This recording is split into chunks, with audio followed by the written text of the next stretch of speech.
안녕하세요, 여러분. 지금 시장에서 많은 분들이 리플 가격만 보고 있습니다. 지금 들어가도 되나? 어디까지 갈까? 이번 반등이 진짜인가? 그런데 오늘은 그것보다 더 중요한 이야기를 해보겠습니다. 지금 시장은 단순히 코인이 오르고 내리는 정도가 아니라 암호화폐 자체의 자리가 바뀌고 있습니다. 이걸 놓치면 왜 리플 XRP가 다시 주목받을 수 있는지 정확히 이해하기 어렵습니다. 그리고 오늘 말씀드릴 내용은 앞보다 뒤가 더 중요합니다. 왜냐하면 지금 시장은 차트보다 구조가 먼저 바뀌고 있기 때문입니다. 예전에는 어땠죠? 주식 시장 흔들리면 암호화폐가 먼저 무너졌습니다. 전쟁 얘기 나와도 빠지고, 금리 불안 나오면 빠지고, 경제 불확실성 커지면 먼저 던져졌습니다. 항상 가장 위험한 자산처럼 취급받았습니다. 그런데 지금은 조금 다른 장면이 나오고 있습니다. 전통 시장이 흔들릴 때도 암호화폐가 예전처럼 똑같이 무너지지 않고 오히려 버티거나 다시 올라오려는 흐름이 나옵니다. 여기서 중요한 질문이 하나 생깁니다. 왜 예전에는 가장 먼저 버려지던 자산이 지금은 쉽게 안 무너지고 다시 돈이 붙느냐는 겁니다. 이걸 쉽게 말하면 시장을 보는 눈이 바뀌고 있다는 뜻입니다. 예전에는 그냥 위험한 자산으로 봤다면 지금은 기존 금융 시스템과는 다른 별개의 자산군으로 보기 시작하는 흐름이 생기고 있는 겁니다. 이게 왜 중요하냐? 시선이 바뀌면 돈의 성격도 바뀝니다. 단타, 자금만 들어오는 시장과 기관 자금까지 들어오는 시장은 완전히 다릅니다. 그리고 지금은 그 경계선을 넘으려는 움직임이 보입니다. 여기서부터 진짜 중요합니다. 이 변화가 이어지려면 반드시 필요한 게 있습니다. 바로 규제입니다. 많은 분들이 규제라는 말을 싫어합니다. 막는 것 같고 답답한 것 같고 시장 자유를 줄이는 것처럼 느껴지니까요. 그런데 큰 자금은 오히려 규제가 없는 시장을 더 무서워합니다. 왜냐하면 큰 돈은 룰 없는 곳에 잘 안 들어가기 때문입니다. 쉽게 말해 친구끼리 작은 돈 거래할 때는 대충 해도 됩니다. 하지만 수천억, 수조 원이 움직이는 세계에서는 기준이 필요하고 절차가 필요하고 책임이 필요합니다. 암호화폐도 마찬가지입니다.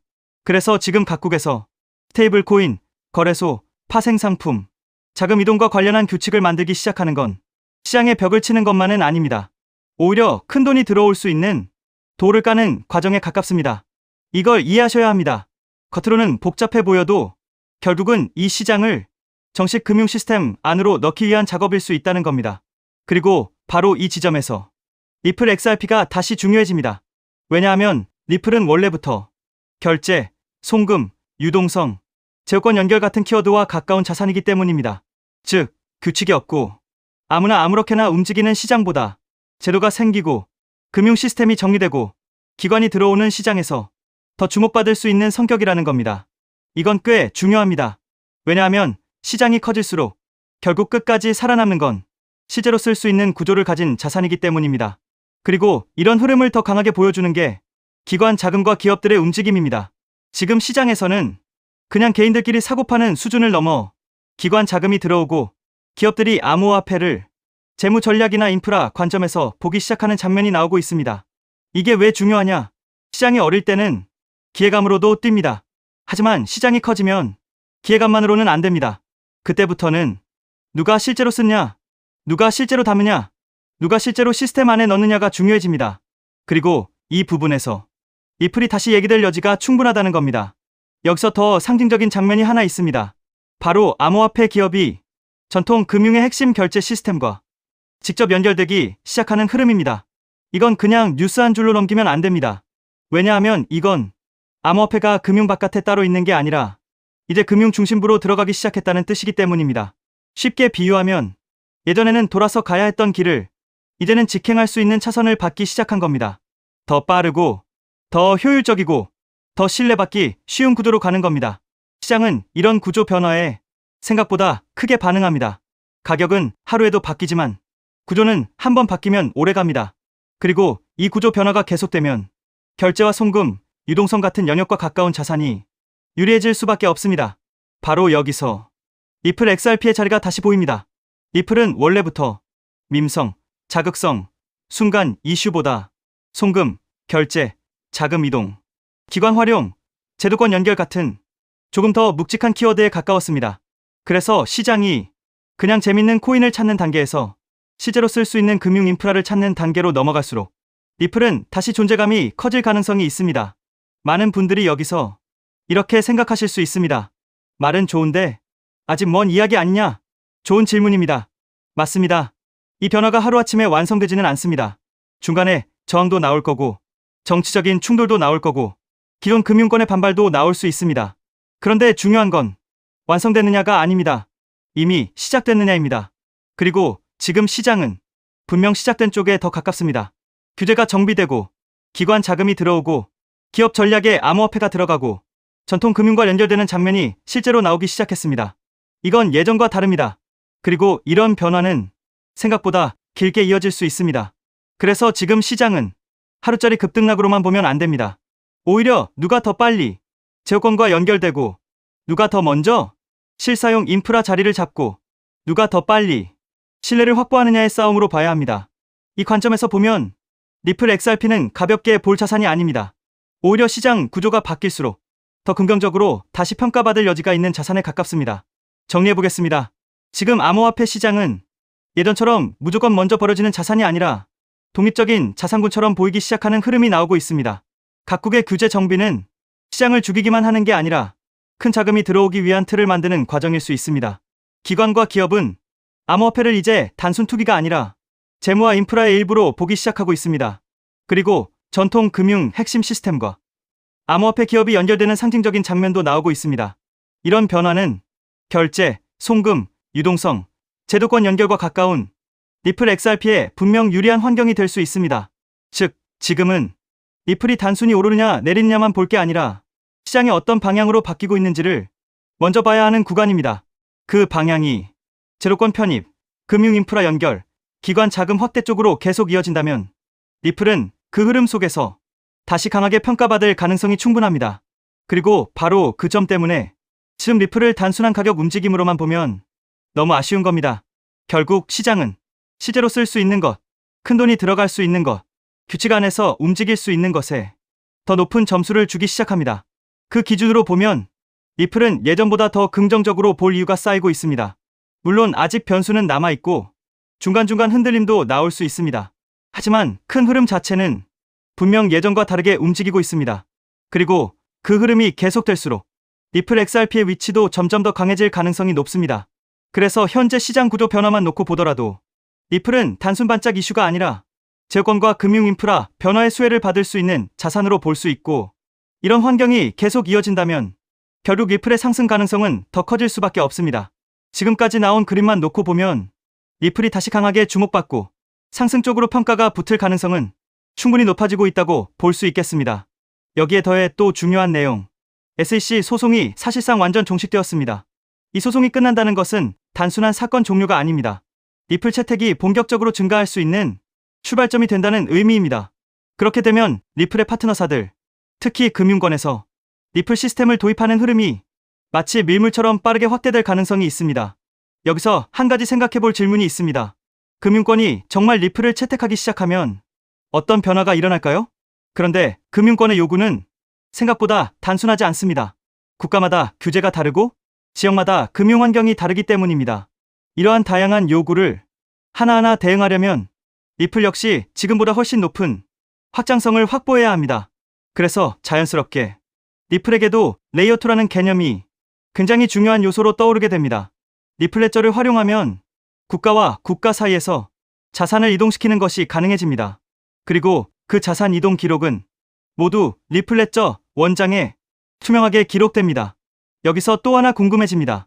이 시스템이 실제 금융권에서 사용된다면 얼마나 많은 자산이 이동하게 될까요? 리플레저를 통해 이동할 수 있는 자산은 단순히 암호화폐만을 의미하지 않습니다. 디지털 자산은 물론이고 앞으로 시작될 전 세계 은행들의 현금 자산까지도 이 시스템을 통해 이동할 수 있습니다. 이처럼 XRP가 글로벌 금융기업들과 사업을 확장해 나가기 위해서는 반드시 필요한 구조가 있습니다. 그것이 바로 레이어2입니다. 레이어2 없이 사업 확장을 시도한다면 언젠가는 한계에 부딪힐 수밖에 없습니다. 레이어1과 레이어2는 서로 경쟁하는 구조가 아니라 하나의 생태계를 만드는 공생 관계입니다. 여기서 중요한 질문이 하나 있습니다.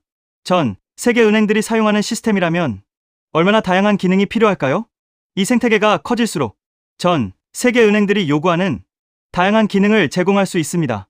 그래야 생태계 자체가 스스로 돌아갈 수 있는 자생력을 가지게 됩니다.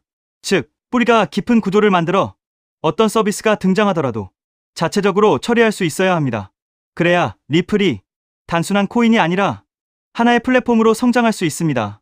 그리고 그렇게 되어야 리플은 장기적으로 살아남을 수 있습니다. 그래서 레이어2는 단순한 보조 기술이 아닙니다. 레이어2를 통해 리플의 확장성과 범용성을 높여줘야 리플 기반 블록체인 사업들이 대거 등장하게 됩니다. 그리고 그렇게 사업들이 늘어나면서 비로소 하나의 생태계가 완성됩니다. 여기서 또 하나 중요한 질문이 생깁니다. 생태계가 커질 때 가장 큰 수혜를 보는 것은 무엇일까요? 여기서 코인 시장에 아주 흥미로운 특징 하나가 있습니다. 레이어2 코인들은 리플이 10배 상승할 때 수백 배 상승 기회를 얻을 수 있는 공생 구조를 가지고 있다는 점입니다. 그래서 많은 투자자들이 이 구도를 투자 전략으로 활용하기도 합니다.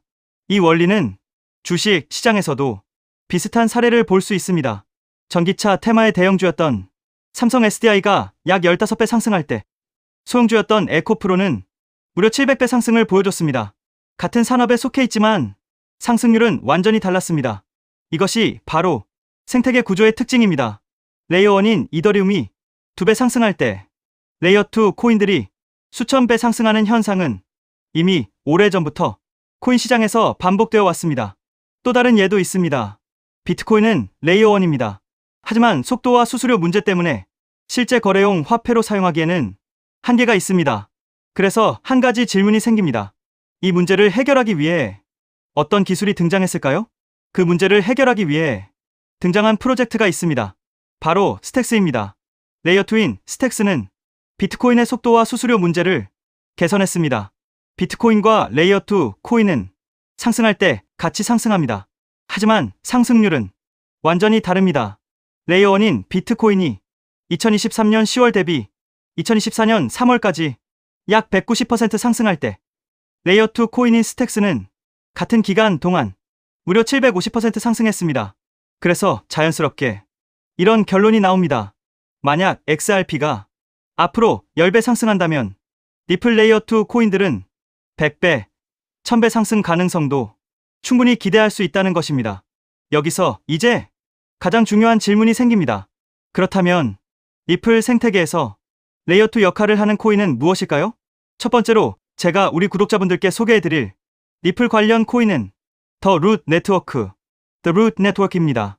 루트 네트워크 홈페이지를 보면 XRP, Ledger, Integration, 즉 다양한 블록체인을 XRP 레저로 통합하는 기능을 설명하고 있습니다. XRP 사용자들이 다른 코인들을 XRP 레저 환경에서도 사용할 수 있도록 확장해주고 이 과정에서 루트 네트워크가 브릿지 역할을 하는 리플 전용 크로스체인 솔루션이라는 것을 확인할 수 있습니다. 그래서 리플 홀더라면 반드시 알아둘 필요가 있는 프로젝트입니다. 또 하나 중요한 특징이 있습니다. 바로 블록 리워드입니다. 리워드는 블록체인 네트워크 유지에 기여하는 채굴 활동에 대한 보상인데 이 보상이 XRP로 지급됩니다. 즉, 루트 네트워크의 기축 통화가 XRP라는 의미입니다. 더 루트 네트워크는 XRP 확장을 위한 역할을 하지만 이더리움의 EVM 구조를 기반으로 레이어1을 개발한 프로젝트이기 때문에 직접적으로 XRP 체인을 사용하지 않는다는 한계도 존재합니다. 하지만 지금 소개하고 있는 이 코인은 리플 블록체인에서 개발된 유일한 레이어2 프로젝트입니다. 그래서 향후 XRP가 10배 상승한다면 이 코인은 100배, 1000배 상승 가능성도 충분히 기대해 볼 수 있습니다. 여기서 많은 분들이 이 질문을 하실 수 있습니다. 도대체 이 코인은 어떤 구도를 가지고 있을까요? 이 코인 홈페이지를 보면 메인 화면에 XRP 생태계를 위한 사이드체인이라는 프로젝트 목표가 명확하게 적혀 있습니다. 사이드체인은 XRP 체인을 더 원활하게 구동할 수 있도록 지원해주는 체인을 의미합니다. 그래서 XRP 생태계가 커질수록 이 코인의 사용처도 폭발적으로 늘어날 수 있습니다. 또한 이 코인의 이용자가 늘어날수록 XRP 역시 더 안정적인 환경에서 서비스를 제공할 수 있습니다. 그래서 이 두 코인은 공생 관계라고 볼 수 있습니다. 이 코인의 백서를 보면 XRP 레저의 포크라고 설명되어 있습니다. 하드포크와 비슷한 개념인데 XRP의 장점은 유지하면서 레이어2의 핵심 가치인 확장성을 개선하기 위해 추가적인 코드 개발 가능성을 열어둔 구조입니다. 그래서 이 프로젝트는 레이어2 스마트 컨트랙트를 담당한다고 설명하고 있습니다. 향후 리플 생태계에서는 결제는 레이어 1, 즉 리플 레저에서 처리되고 어플리케이션과 서비스 영역은 레이어 2인 이 프로젝트를 통해 처리될 가능성이 있습니다. 사실 이 부분 때문에 리플 기술 커뮤니티에서는 하나의 우려가 나오고 있습니다. 앞으로 이 코인으로 수요가 너무 많이 몰릴 수 있다는 것입니다. 레이어 2는 블록체인이라는 뿌리 위에서 꽃과 열매 역할을 하는 블록체인 애플리케이션들을 연결하는 역할을 합니다. 그런데 이 중요한 연결 구조가 거의 코인 하나에 집중되어 있습니다. 그래서 기술자 커뮤니티에서는 이 코인이 혹시 XRP보다 더 커질 수도 있는 것 아니냐는 우려까지 나오고 있습니다. 이에 대해 리플 CTO인 슈와르츠는 이렇게 이야기합니다. 새로운 체인이 등장한다고 해서 기존 체인의 가치가 떨어질 것이라고 걱정하는 것은 지금 걱정할 문제가 아니라는 것입니다. 즉, 이 코인이 너무 커질 것을 걱정하는 기술자들의 우려에 대해 리플 CTO가 직접 나서 진정시키고 있는 상황입니다. 이 장면만 봐도 이 프로젝트가 얼마나 중요한 위치에 있는지 충분히 알 수 있습니다. 이 코인은 재작년 12월에 출시된 아직 2년도 되지 않은 초기 프로젝트입니다. 현재 가격은 약 166원, 그리고 시가총액 역시 약 60억 수준입니다. 리플 XRP의 시총이 약 45조라는 점을 생각하면 아직 700분의 1도 되지 않는 저평가 영역이라고 볼 수 있습니다. 또한 전체 물량의 98% 이상이 이미 유통되어 있기 때문에 개발팀의 물량 언락으로 인한 추가 하락 위험도 크게 걱정할 필요는 없습니다. 이 코인은 리플과 직접 연결되어 앞으로 리플 생태계에서 핵심 역할을 맡게 될 가능성이 있습니다. 그래서 리플 CTO의 집중적인 관리도 받고 있습니다. 그런데 아직까지 저평가 상태인 이유가 있습니다. 리플사가 이 프로젝트에 직접 깊게 관여하고 있음에도 아직 공개적으로 크게 드러내지 않고 있기 때문입니다. 리플의 SEC 소송이 사실상 완전히 끝나 이제 금융권 사업 확장이 전략적으로 시작될 수 있습니다. 그 시점이 되면 이 코인은 폭발적인 움직임을 보일 수 있습니다. 그래서 지금은 리플 네트워크 내부 거래 정도로만 조심스럽게 운영되고 있는 것으로 추정됩니다. SEC 소송이 사실상 종식되어 리플 채택은 곧바로 확대될 가능성이 매우 높습니다. 그에 따라 금융권의 리플 시스템 도입 역시 확장됩니다. 하지만 금융권의 요구는 국가와 지역마다 매우 다양합니다. 그래서 이런 요구에 하나하나 대응하려면 리플은 반드시 더 높은 확장성을 확보해야 합니다. 그래서 바로 이 코인이 등장한 것입니다. 리플 생태계 확장을 가능하게 만드는 핵심 구조이기 때문에 기술자 커뮤니티에서는 오히려 이 코인이 너무 크게 성장할 가능성을 우려하고 있는 것입니다. 코인마켓캡의 커뮤니티 투표 결과에서도 무려 96%나 되는 사람들이 이 코인의 폭등에 투표한 것을 볼 수 있죠. 리플 XRP의 성장과 함께 수백, 수천 배 동반 성장할 이 코인 정보를 저희 구독자 여러분들께만 무료로 공유해 드리려고 합니다. 딱 10만 원이면 됩니다. 많은 돈도 필요 없습니다. 단 10만 원만 묻어두셔도 올해 인생의 방향을 바꿀 수 있는 코인입니다. 그런데 왜 지금 이 자리에서 이름을 바로 공개하지 않느냐고요? 이유는 단순합니다.